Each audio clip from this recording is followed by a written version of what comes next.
সম্প্রতি নারী ক্রিকেটে বিশ্বকাপ জয়ের আনন্দে এখনো ভাসছে পুরো ভারতবর্ষ। আর এই জয় আবারও আলোচনায় এনেছে তারকা ক্রিকেটার ঝুলন গোস্বামীর জীবনী নিয়ে নির্মিত সিনেমা চাক দ্য এক্সপ্রেসকে, যেখানে ঝুলনের চরিত্রে অভিনয় করেছেন আনুশকা শর্মা।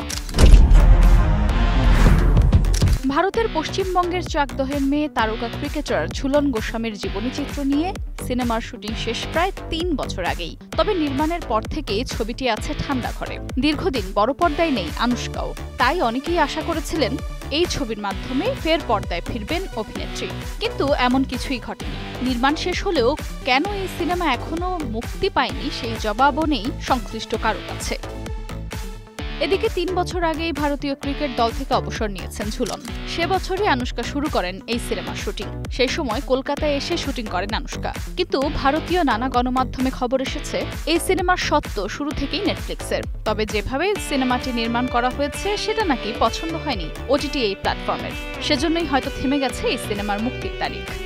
সম্প্রতি এক অনুষ্ঠানে ক্রিকেটার ঝুলনকে তার জীবনী চিত্র প্রসঙ্গে প্রশ্ন করা হলে এই ক্রিকেট তারকা বলেন, এসব বিষয়ে একেবারেই কিছুই জানি না আমি, তাই কিছু বলতে পারবো না।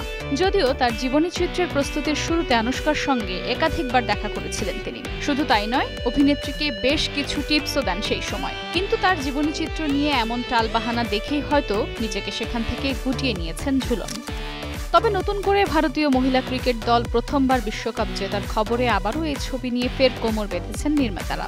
কারণ কাপ জেতায় বর্তমান সময়ে নারী ক্রিকেট নিয়ে দর্শকদের মধ্যে যে আবেগ রয়েছে তার উপর আস্থা রেখেই হয়তো নিজেদের নেওয়া সিদ্ধান্তের বদল ঘটাতে পারে প্রযোজনা সংস্থা, এমনটাই আশাবাদ নির্মাতাদের। তাই হয়তো এবার বড় পর্দায় ফিরতে পারেন আনুশকা ঝুলন হয়ে, সেই অপেক্ষায় আনুশকা ভক্তরাও।